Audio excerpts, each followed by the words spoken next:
Hi, it's Adele Michael, and I'm back with another More Abundance Live.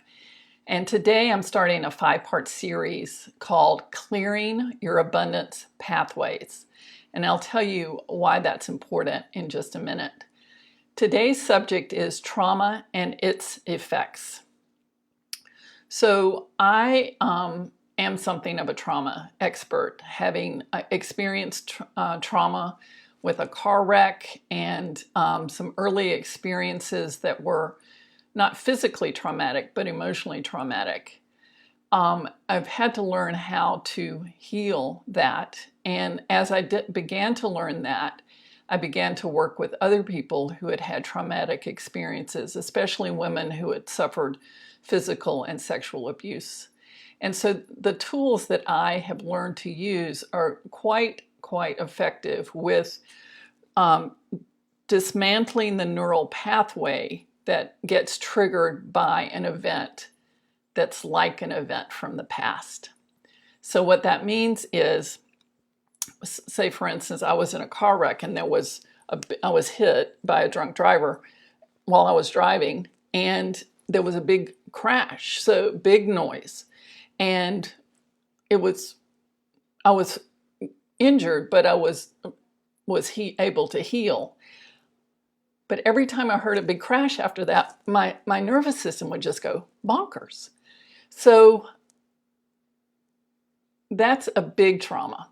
There are small traumas. And given the times that we're living in, it's really important, I think, to lower the effect of past traumas because there's plenty of stress going on right now. And this was brought to my attention by a friend who posted on Facebook. She said, I think my resiliency is just shot. I've lost my job. Some of my family members are ill. I have a teenager I'm raising at home. And I had some traumatic experiences earlier in my life that I don't think I really ever got over. So it made me think, how many of us are carrying around trauma? And the word and its effects. The word trauma means wound. So it can be any kind of wound. It can be a mental, emotional, physical, or spiritual. So if the current situation is really pressing on you and stressing you a lot, it could be that your past is being brought forward and what's unresolved from the past is triggering you. So why is that important with abundance? And I know we all want to experience abundance. We want to have abundance. We want to share abundance. But if abundance is like a river running through you and your life, and it's got obstacles in the way, maybe beavers have built a dam, or there are rocks, or there was a mudslide and the water can't flow, that's how I see trauma having an effect on your abundance pathways.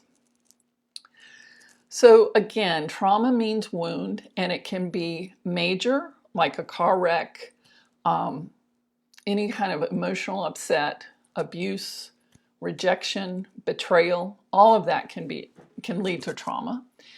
It can be minor, like somebody hurting your feelings. I had a client once who wanted to lose weight, and what she realized was that her brother always used to tell her she was fat. And so she was fulfilling her brother's prophecy, spoken prophecy, that she would be fat. When she started to realize that, she was able to lose weight for the first time. So it can be seemingly minor, but as it adds up, it can add to that gunk in your river of abundance flow. So for many of us, we have certain concerns at this time, and I want to share with you the Maslow's hierarchy of needs. You've probably seen this, studied it in psych class, but if your physical needs of breathing, food, water, shelter, clothing, and sleep at the bottom of the pyramid is threatened, that can be a trauma. That can be definitely a stress, and it could turn into a wound. If you're concerned for your safety, your own health, your employment, your property, your family, and your social stability, I mean, can we talk? This is going on for many, many people. Also, love, the next step up is love and belonging, friendship, family, intimacy, and a sense of connection. That's been very strained in these stay-at-home days.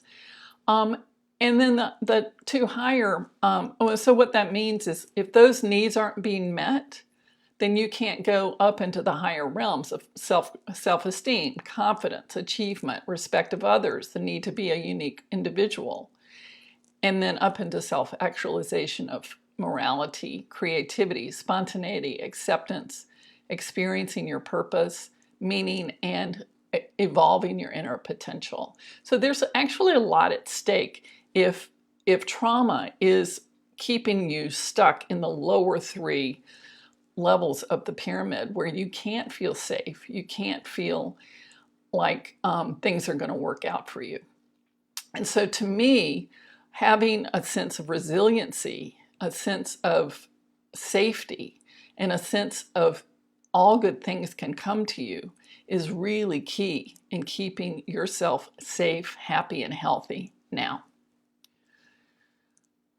So, what is the solution? So one of the solutions is to look at where you are on the emotional guidance scale. So what I've heard people talk about a lot is down on the lower the downward spiral. They're in fear, grief, depression, powerlessness, or feeling a victim. Or they're feeling insecure, guilty, unworthy. Some people might be feeling hatred or rage, anger, discouragement. As you move up the scale, you get to feeling a little bit better. So one of the ways that you can address your own personal traumas or wounds or insecurities from the past is to find yourself, locate yourself on this scale. Where do you think you are right now? So maybe I'm feeling a little discouraged. I haven't been feeling especially physically energetic this week, so I might be a little discouraged, like what's happening. Or maybe I'm at number 10. I might feel a little bit frustrated, irritated, or impatient. I think a lot of us can relate to feeling overwhelmed, number 11. So wherever you are on the scale, just name it and look and see if you can move up a step. So if I'm in discouragement today, maybe if I moved up to blame, oh, well, it's because I took a fall 3 weeks ago and I hit my head, so maybe I'm having a little brain healing going on. That might make me feel a little better if I have something to name and say, oh, that might be something that I can work with. And then maybe I can keep working up the spiral. So that's one tool that you can use to begin to name where you are on the emotional scale and to begin moving up, because the goal is, let me put this back up. The goal is to get to the upward spiral, starting with contentment and moving all the way up to joy, knowledge, empowerment, freedom, love, and appreciation. And yes, all of that is possible. All of that is possible, even in these times. And in fact, I believe that's where we create the greatest abundance from. It's when we're on the upward spiral and we can get to those moments of joy, those moments of contentment, those moments of optimism. And maybe you don't feel it every day or every moment, but you can get there. So there's another tool that I have used with my clients that I will tell you about later in the week that is really effective and that I use a lot to find different aspects of upset for me, and that that I actually can erase. So it takes that neural pathway and it erases the negative effect. I still remember what happened, but I'm not negatively, emotionally, or energetically touched by it. It doesn't trigger me anymore. And I've used that with myself and with my clients to great effect. So I will tell you more about that later in the week. So again, what does it do if you clear out the gunk in your river of abundance? It allows more flow. It allows more flow. It allows you to feel safer, more secure, that you have more agency, and by that I mean that you have more ability to work in the world and have an effect in the world, and that you are a conduit of good. You are a conduit of good, and each one of us can do that even today, even with everything that's going on, because here's the thing. We're all connected. I think COVID-19 has shown us we're all connected, and we're all energy. So if our energy is higher, we can help bring other people higher rather than sinking to their level. So it does not serve anyone for you to feel upset, fearful, blaming, shaming yourself, anxious, future catastrophizing, or dwelling on the past. So this clearing up the trauma, clearing your abundance pathways, can help bring you more present, so you're in the present moment, not being triggered by the past or the future.